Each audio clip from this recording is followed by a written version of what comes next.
Welcome back and thank you for staying with Checkpoint. As hinted a little bit earlier on, we are now set to have a conversation with constitutional lawyer Dr. Duncan Ojwang on the next steps ahead when it comes to do with the Deputy President Rigathi Gachagua's impeachment motion, which this week on Wednesday and Thursday, we expect a lot to play out in the Senate. Will the Senate be a theater of the absurd, quote unquote, just to borrow the words from the Deputy President? Well, only time will tell. Let's try and look into the lens and evaluate what exactly will be happening. Dr. Ojwang, thank you so much for your time and karibu sana to our studios. Thank you for the two of you for having me. Okay, now the National Assembly, according to critics, is accused of manipulating a constitutional process because members sort of failed to sacrifice the spirit and ideals of the constitutionalism on the altar of self-preservation. So they put self-preservation before,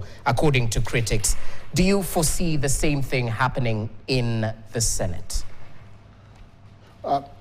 So Senate is coming up. It's a constitutional mandate. They're not being officious intermeddler. The power to impeach after the Constitution elevated the office of Deputy President to the extent that they cannot be fired by the President. That power then was borrowed or given to the Parliament. It's a regulated sport with a higher threshold. Remember, it's a third for you to even bring a motion. It's a 2/3 for you to pass in the National Assembly, and then now the trial in the Senate. The threshold is a little higher, and so the Constitution, forward-looking, imagined a space for maybe revisiting and for politics, and therefore raised the threshold. And so it is within the arm they are exercising the power of the people. I expect that the Senate will be much more fiery because both parties have tested each other's argument. They have seen what is cooking, and so now they will be more focused.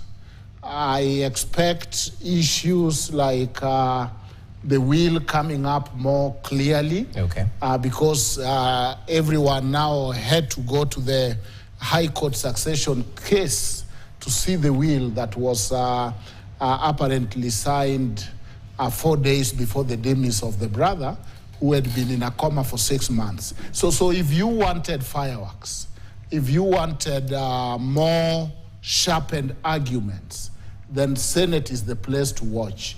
Because at this point, every party have known what is up to what is argument made by both sides, and therefore I expect a very interesting case. Probably, maybe even new witnesses. You could see that every other side knew where their case need to be tightened. So if you are on the impeachment side, you probably need to now be talking to the widows, talking to the orphans, and finding out, is this will, what does it mean, and to what extent is it legally binding, or there is some issue because there is a few red herring that it could be raising.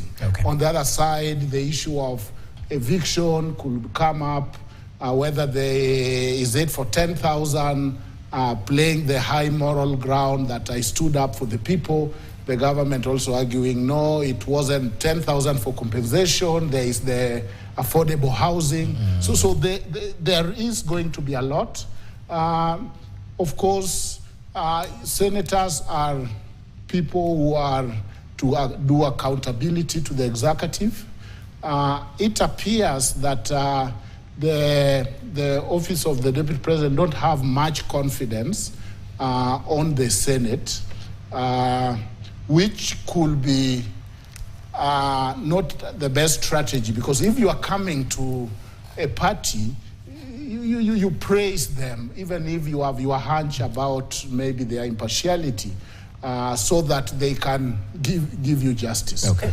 But Wakili, sorry to cut you short. I mean, you've talked about the fact that they could not be having confidence on Senate. Just to take you back to what we saw in the National Assembly, and we saw some leaders coming out and saying, you know what, this process was not fair. It was purely political. Looking at it in terms of a constitution, this is the first that we're witnessing in the 2010 constitution. It's not about the person in question, but about having a system that is fair to all, irrespective of their circumstances and political persuasions. Doesn't he deserve a fair process regardless? He deserves a very fair process, and that fair process is defined by law. It's not what we feel about it. It's a due process that is defined. That process was put by our framers of the Constitution in the hands of politicians.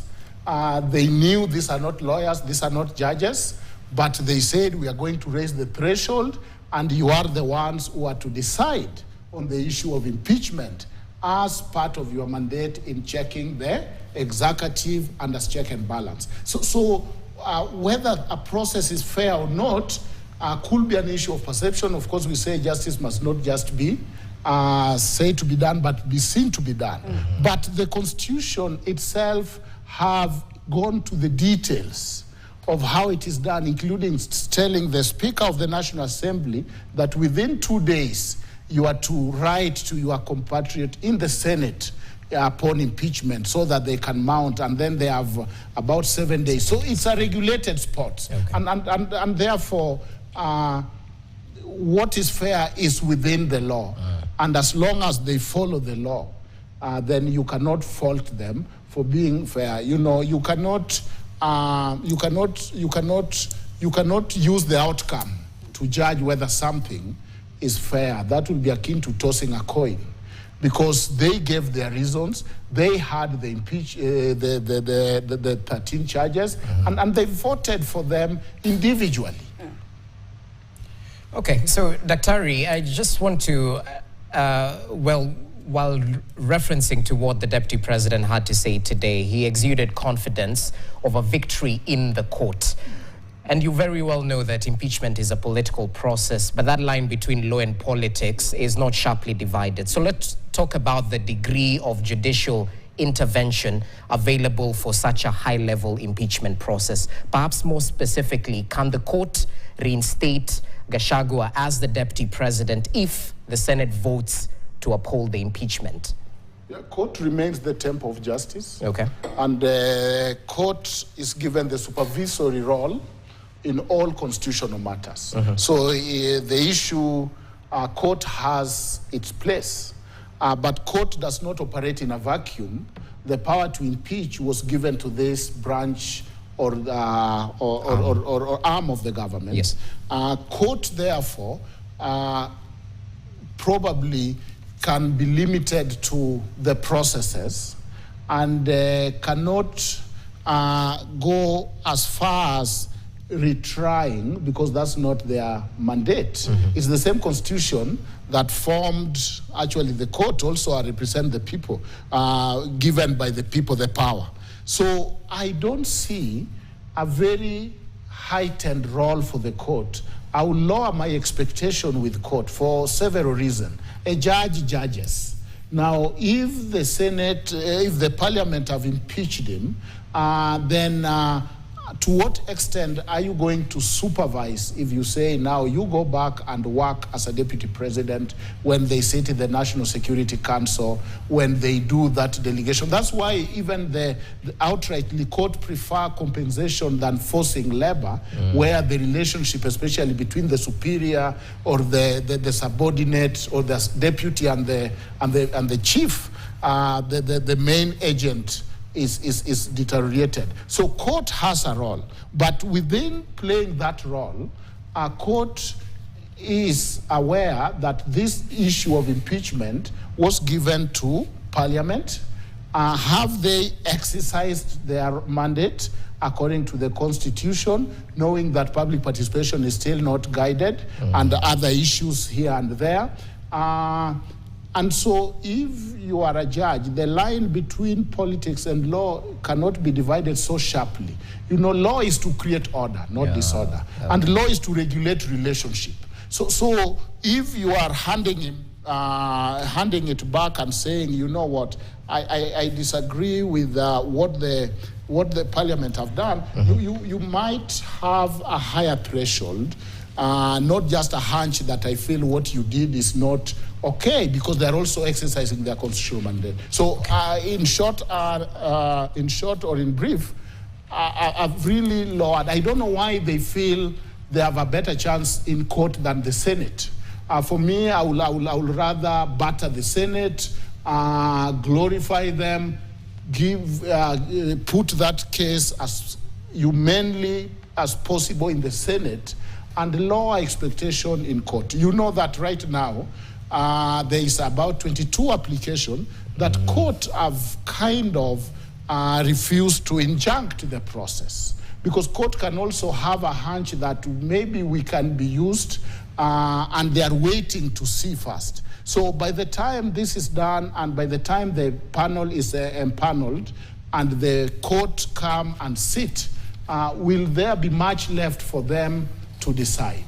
Okay, but someone can argue what we saw with Meru Governor Kawira Mwangaza. The court did give recourse. And even as you just weigh in on that, does the deputy president perhaps have any other options, since he mentioned that he will not resign? Yeah, he has options. When we talk of court, it's the temple of justice, and it is available for everyone, and it is our stabilizing force, because we'll rather have that body that we can all go when we feel we have been done wrong, and they can speak with authority. And so that is where court comes in. So there is a slim chance in court. It's only that it is realistically, dwindling, and not very clear how court can then say, ignore what parliament have done, ignore all this evidence, and I'm going to reinstate you as the deputy president. Can they do it? Yes. Will they do it? Maybe wait and see. Okay. But I don't see why there's so much hope in the temples of justice. In 30 seconds or so as we finalize, because we've briefly talked about some of the evidence that will be adduced in the Senate and perhaps later on in the courts, on this issue about conflict of interest, on the deputy president doing business with the government. And the question is this: the fact that the Sons list treetops from Kenya Wildlife Service, which is under the government, yes, is that in extension doing business with the government? Yeah, he admitted, and if you looked at the submission, you can see a lot of contradictions. Okay. Because, and they got a good deal. The idea of I'm not going to look for investors when my own family are willing to invest. So there is a lot of contradictions there. But I'm looking at a situation where maybe the charges could be focused to 4 or 5 instead of the laundry mill of 11. Yes. And I'm seeing the issue of his initial defense of this is my brother's property coming in. You know that it's a very emotional issue. It is in death that you decide to punish those who are bad to you and reward those who are good to you. And therefore there's a question of how bad was the spouse that you bequeath a brother and his spouse even more than your own spouse. So I'm seeing, if anyone like watching Law and Order, the Throne, the Queen of Thrones, and any other movie about trials, Senate is your place, I can tell you. Okay. Interesting. Dr. Ari, thank you so much for your time. Of course, we'll be monitoring the Senate sitting that's set to start this Wednesday, crossing over till Thursday during that impeachment trial. Remember, the Senate will function as a court, particularly in an inquisitorial manner. It will be a quasi-judicial process, and there'll be cross-examination of the witnesses as well. So that's definitely something to look forward to, right, Ashley? Definitely, and be sure KT News will be covering it for you from tomorrow all the way to Thursday. We take a short break. Coming up in the world of sports, the latest